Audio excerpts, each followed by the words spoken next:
يا مساء الجمال، ازيكم عاملين ايه؟ يا رب تكونوا بخير. النهارده هعمل معاكم ايس كريم بطريقه سهله جدا بمكونين اتنين بس، وهنطلع كميه حلوه جدا.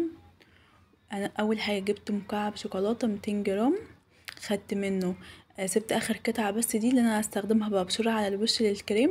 اول حاجه هاخد الشوكولاته هرفعها على حمام بخار، واول ما تدوب خالص كده هروح منزلاها، وهجيب مكعب من الشوكولاته البيضاء برضو هعمله بنفس التفاصيل، هرفعه على حمام بخار وهيسيح. ما بنحطش عليها ولا زيت ولا اي حاجه، بنحط عليها بس نص كوبايه لبن المحلى.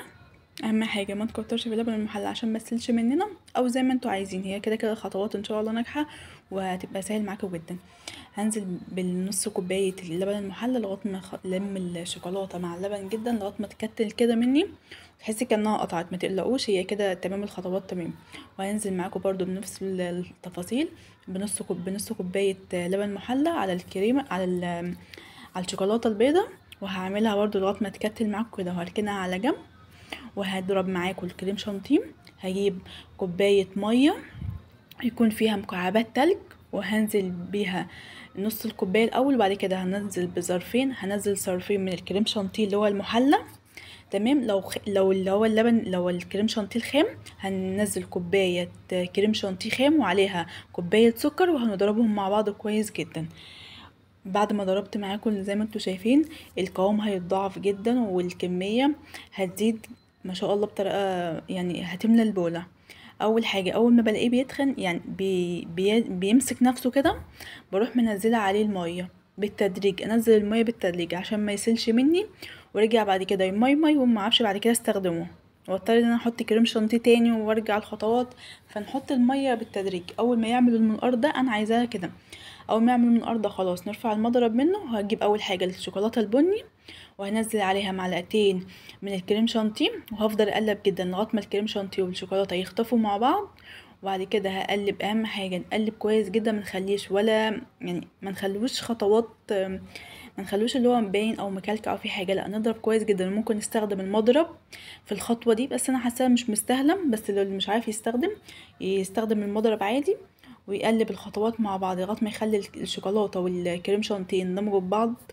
وبعد كده هنزل بمعلقتين تاني من الكريم شانتيه، وهنزل لغايه ما تسيل معايا، وتبقى نازله كده بتقطع من المعلقه، مش لازقه، مش مكتله على المعلقه او ماسكه فيها. وهفضل اقلب الخطوات. ولو كمان عايزين تحطوا معلقه من الكاكاو الاسباني، بس اهم حاجه يكون الكاكاو اسباني او كاكاو نوع كويس، ونقلبهم كويس جدا. وبعد ما هنزل بقيه الكريم شانتيه على الشوكولاته، هفضل اقلب جدا لغايه ما اللون يندمج مع بعض كويس. ده القوام اللي انا عايزاه. هركنه وهنزل هنزل الشوكولاته البيضاء، وهنزل عليها معلقتين من الكريم شانتيه. بس اهم حاجه لما نسيح الشوكولاته نستخدم ونعمل الايس كريم على طول، عشان خاطر الشوكولاته ما تسيحش مننا وتطلع الزيت اللي فيها، وترجع بعد كده نحط الكريم شانتيه فتفصل. لا، نخلي الخطوات ورا بعض جدا، ونبقى بسرعه بسرعه بسرعه علشان ما تفصلش مننا. وهفضل اقلب كمان لغايه ما نعمل الشوكولاته البيضاء مع الكريم شانتيه ويندمجوا جدا وتختفي الشوكولاته، ويبقى كلهم سمك واحد.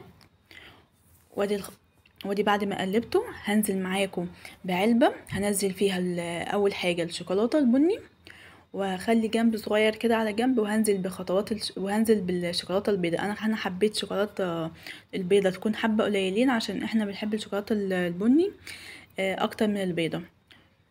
وبعد كده هنزل بالخطوات وهسيبه. انا سبته يوم كامل في التلاجة، يعني انا عملته اخر في يوم، خليته يوم كامل في التلاجة عشان جيت اطلعه بعد حوالي ساعتين او 3. الجو كان حر جدا، فلقيتوش لسه مجمد، ما لقيتوش لسه جمد، فشلته في الفريزر تاني. فما تقلقوش، هو بس عشان فيه شوكولاته وكريم شانتيه فهياخد معاكم وقت. لو كان بما ان الجو حر لازم نسيبه وقت طويل عشان لما نطلعه ما يسحش مننا.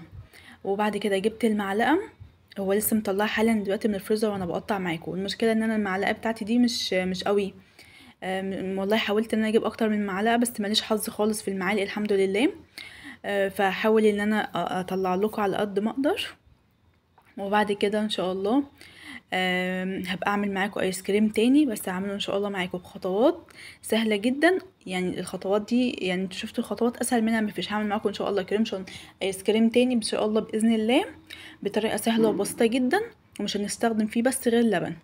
وبعد ما مليت البوله الاولانيه والبوله التانية وما شاء الله الكميه زي ما هي موجوده، واخد معلقه من الايس كريم الفانيليا وهركنه على جنب. وانتوا حابين تاكلوه كده تمام، حابين تزينوا. انا جبت معايا حبه صوصات، ما جبتش بس غير صوص صوص توفي تمام. وهنزل وجبت معاكم حبتين من البسكوت الاوريو، ومن غير بسكوت اوريو من غير حاجه والله هو حلو جدا وهيعجبكم وطعمه حكايه. شفت المطه بتاعه الايس كريم؟